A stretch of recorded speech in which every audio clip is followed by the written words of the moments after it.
my pursuit of AI began with computer vision, kind of the end of the 80s, middle 90s. At the time, there were significant questions, but very few answers, very modest success.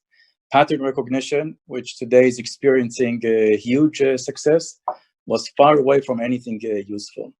So the focus, from the academic point of view, the focus shifted to multiple view geometry, understanding motion, understanding how to reconstruct 3D from 2D.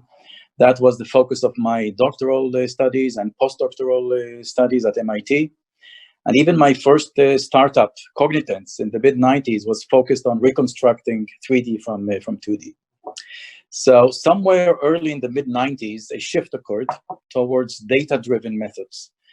This is known as machine learning, and the spark came from AdaBoost and support vector machines, SVMs. So machine learning brought with it a glimmer of hope that pattern recognition could become useful.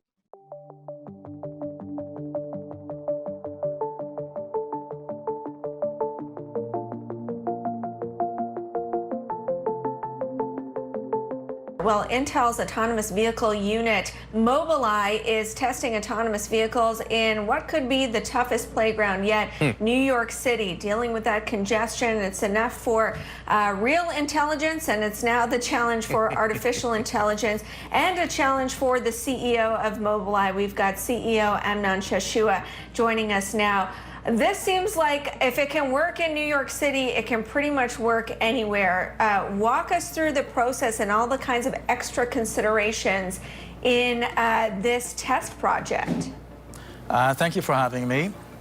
We are expanding globally. We're testing in Tel Aviv, in Jerusalem, in Munich, in Detroit, Tokyo, Shanghai. And we thought that New York City would be really one of our prime testing locations, given the challenges of driving in the city. It's not only the congestion, it's the culture of driving, which is very, very assertive, the type of road users. You see horses with carriages, you see all sorts of weird-looking road users, many pedestrians, jaywalkers, not respecting traffic rules. It's one hell of a place to do testing, and we started 6 weeks ago. We just released a 40-minute unedited drive in very interesting locations in the city. And it's one big learning experience, and it's very important for us to battle test our AI in a place like New York City. The driving system is the basis for building a mobility as a service business. So those are kind of the three main pillars. As an update, we finished 2020 with a 10% year-on-year growth in shipping IQ chips. Also, our top line. More or less the same type of growth, which is really very impressive in my mind, given that 3 months we had a shutdown of auto production facilities. So the year began in an alarming situation and ended quite well. Without the pandemic, we would be at a much higher growth, but still a 10% growth in a pandemic year is, in my mind, very impressive. We had this year 37 new design wins, and currently in parallel we have 49 running production programs. And the new design wins, they account for 36 million units over life, above all the millions of units of previous programs. In terms of our portfolio of kind of the spectrum of product portfolios. So the basic is silicon. We sell our IQ chip with the software embedded, the application software embedded. This is our kind of legacy product position. We added a new product position, which is kind of a domain controller, the silicon plus PCB. This is for the more high-end driving assist, which has multi-camera setting, like our supervision, which I'll say a few more words about it. That takes 11 cameras into 2 IQ5 chips. It's so advanced that we decided that it's better to build the entire subsystem, which is the silicon plus the PCB, and not just the silicon itself. Then the full stack self-driving system, it is there's the entire hardware around the self-driving system, and later including the active sensors. And then through contracts with car makers, a full stack self-driving vehicle. And then together with MoveIt, the company we acquired half a year ago, going into mobility as a service, the customer-facing portion of the mobility as a service. The race to get the first truly autonomous vehicle on the road is on, but not everyone is on board. Axios reports President Trump has privately said he doesn't trust autonomous cars, calls them crazy. Joining us now to discuss, Professor Amnon Shashua, President, CEO of Mobileye, Senior Vice President at Intel as well. So let's just take it from the top. Not a lot of people know perhaps what Mobileye does. You guys were acquired for $15 billion a couple of years ago by Intel, so a very large company. Can you just kind of explain from the top level where Mobileye sits in the autonomous vehicle stack as it stands kind of right now? Well, one should look at things as a spectrum, going from driving assist, these systems that prevent you from colliding to other vehicles, up to autonomous driving. And Mobileye is active in the entire spectrum. Now, we have shipped close to 40 million chips. It means 40 million cars are using our technology for driving assist.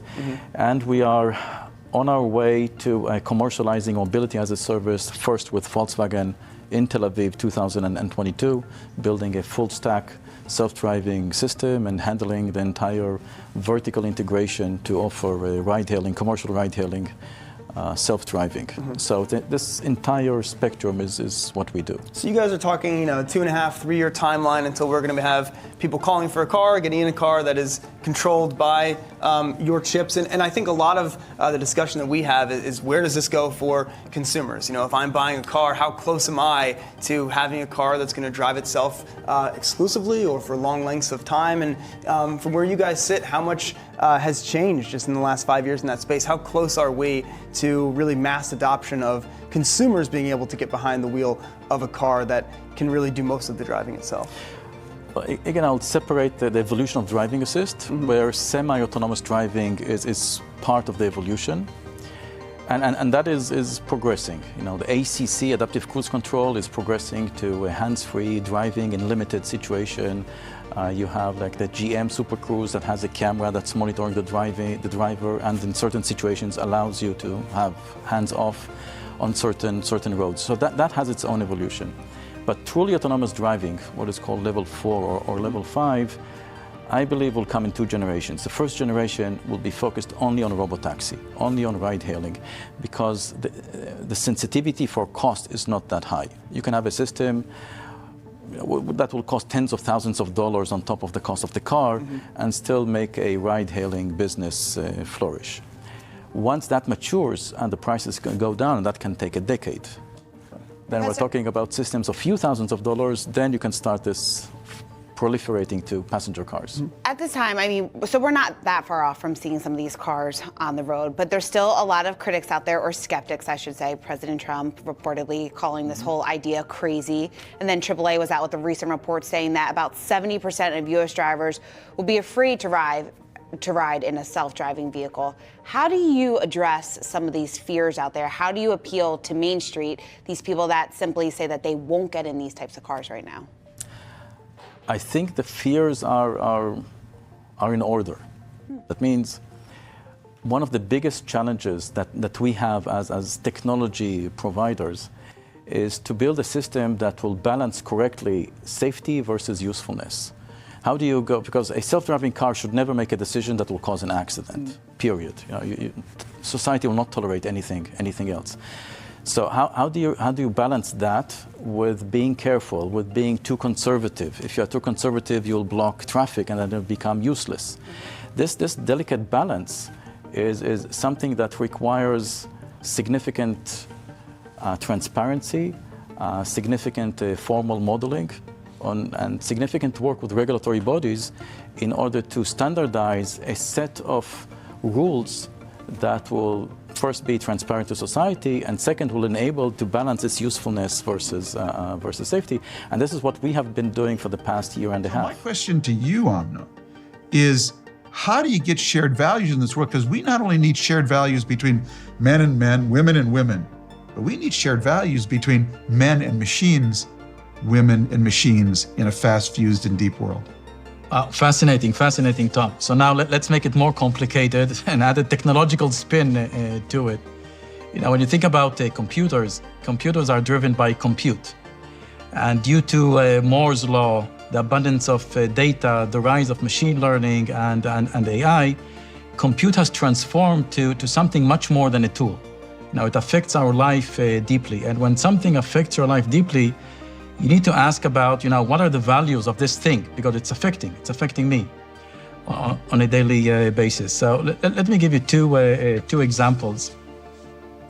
In the first example, now let's assume that we have an agent deployed in the real world, and this agent is interacting in the real world. And we need to kind of convince ourselves that while this agent is interacting in the real world and improving itself, now let's assume it has a reward function and wants to optimize that reward function through interaction with humans. So it's improving itself. So a computer agent is interacting in the real world.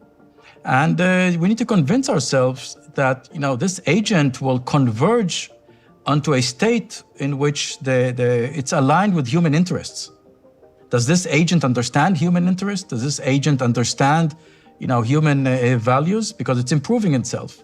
So let me be more concrete. So let's assume that we're building a chatbot. Companies are working on it, academias are working on it. So I'm not talking about something really futuristic, that already exist. So let's assume take the existing chatbots, but slightly better. Okay, and now deploy them into the real world. And now let's put a reward function that we want to optimize. Let's assume that the reward function would be something altruistic, not make me more money, make me happy, make society happy.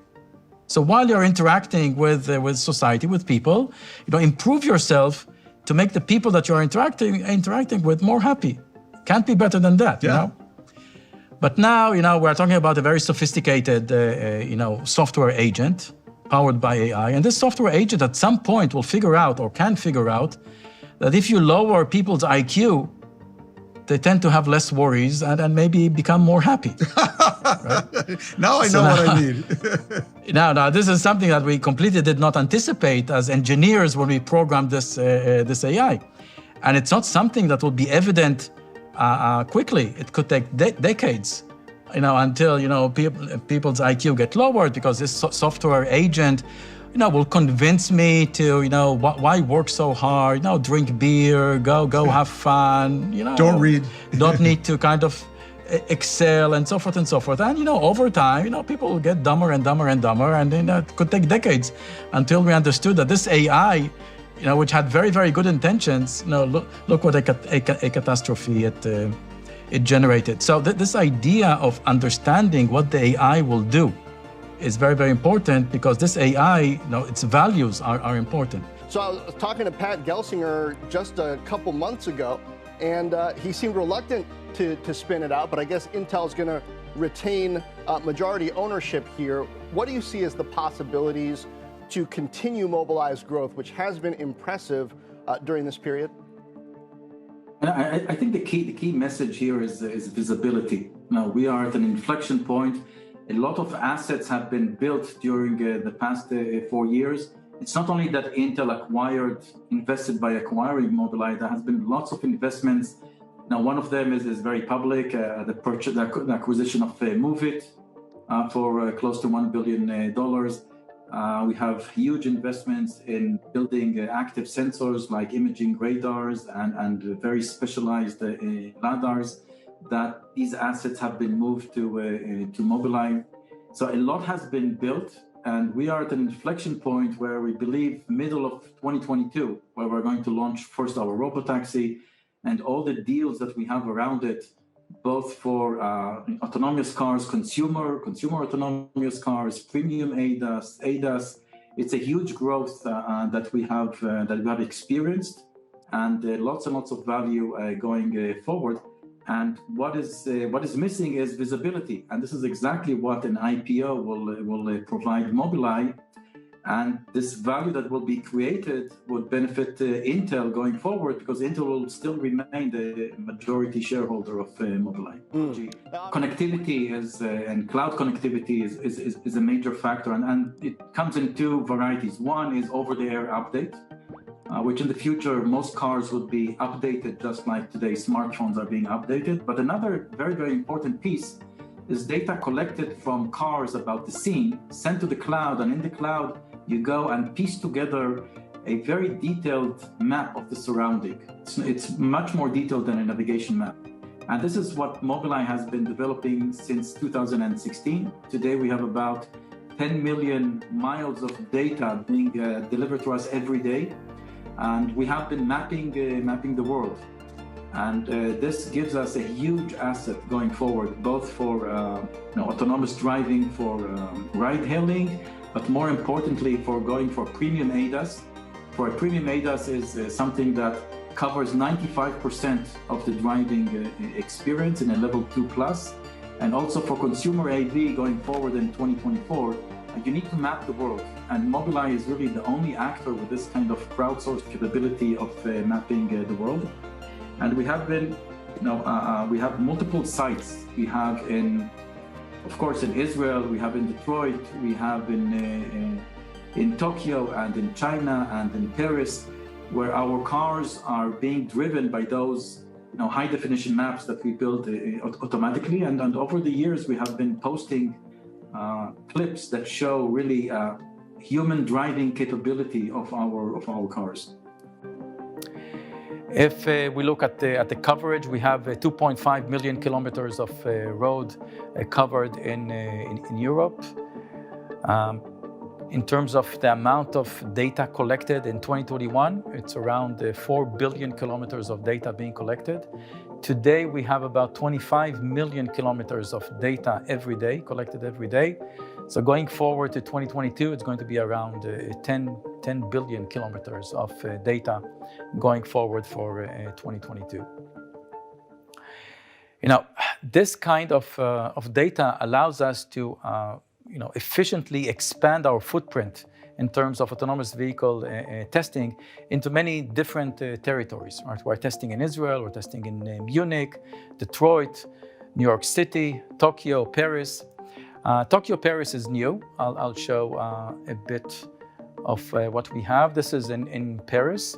Before I run the clip, this is a joint cooperation with RATP group. It's a major public transport operator in France. Galerie Lafayette employees can use the autonomous test car with a safety driver, of course, to go from the offices to their home.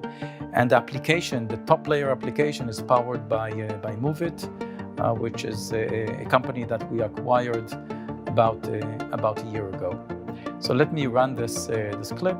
It's a bit fast-forwarded, but you can see the richness of the driving situation. After all, it's Paris. Paris is very, very difficult scene to drive in, even for a human driver. And you can see the kind of testing we can do, the smoothness of the drive.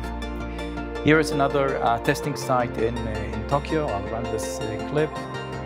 Again, the richness of pedestrians, the roads are narrow, obstacles, pedestrian crossing zones, and so forth. So you can see that our REM data provides us geographic scalability to allow us to do testing really worldwide in a very, very efficient manner. Talking about driving assist, if we take the premium driving assist with map data to its fullest extreme, you have what we call supervision.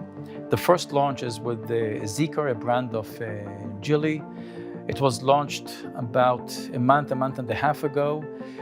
There are a few thousands of vehicles already delivered to customers. There are 11 surround cameras, 8 megapixels, powered by two IQ5 chips. The ECU, the entire board, is designed and provided by Mobileye. And the kind of driving that you saw in the previous two clips is what this car would be able to do with over-the-air update that would be delivered throughout 2022. Just to show you an example, this is in Israel.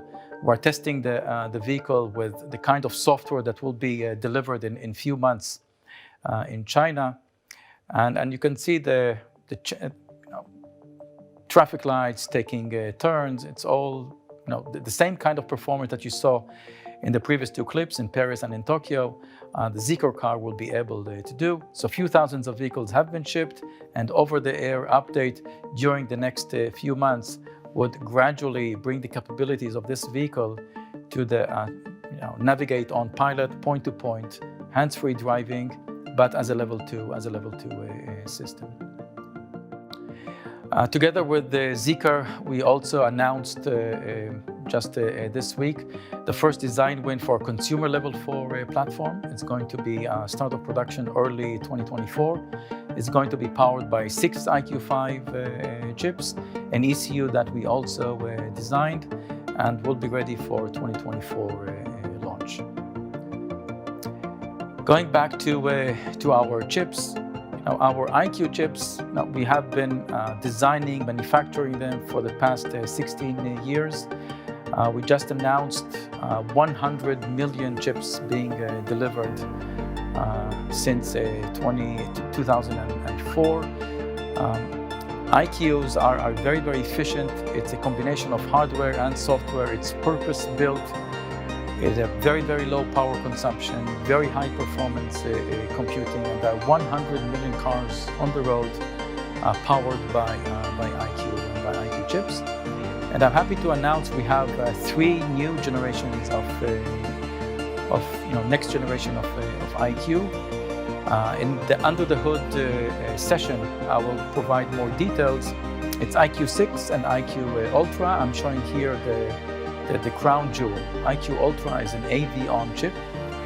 It is roughly equivalent to 10 IQ5s. It's on a 5-nanometer process.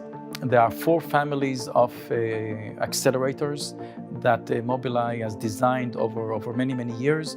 There are 64 accelerator cores in this chip, divided into two parts of 32, such that we can provide with an external MCU an ASIL-D system.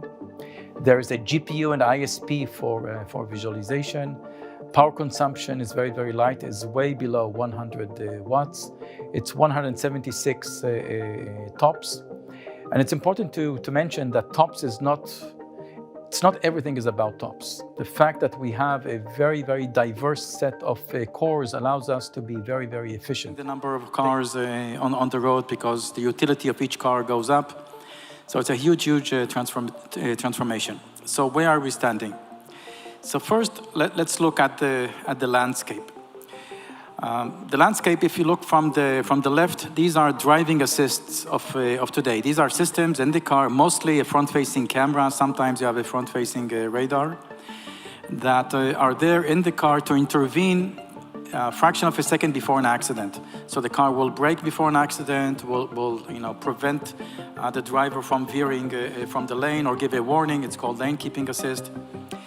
And these are very, very high volume devices. So today it's about 50% fitment rate. So 50% of all new cars on the road are coming, with these systems built in. By 2026, it's going to be 76% of all new cars. Just to give you an idea of scale, Mobileye's revenue 2021 is about $1.5 billion just from these systems. The next is an area, it's called this premium driving assist, or level 2 plus, level 3. And these are systems that you start seeing them coming on the road, first with the premium cars, but I believe that they will go down to medium and low-end cars. And these are systems that are using multiple sensors, normally 360 degrees around the car, much more compute in terms of computing power. Sometimes multi-sensor modality will be cameras, radars. Sometimes there'll be a laser scanner, a LiDAR.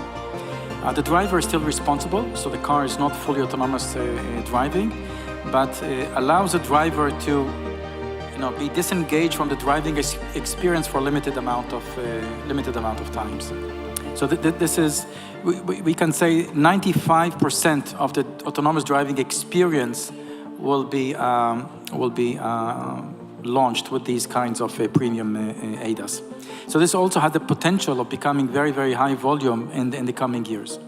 And then the holy grail is what is called level 4, level 5. These are full self-driving systems in which a driver no longer needs to be in the loop, could sit in the back seat, or the car could drive without anyone in the cabin. And the car is responsible for all the driving experience, including being engaged in emergency situation. In some cases, there is a teleoperation that could remotely intervene when the car needs assistance. So this is the holy grail. It's called level 4 or level 5. Now we at Mobileye, we are developing the entire spectrum from the left block to the right block.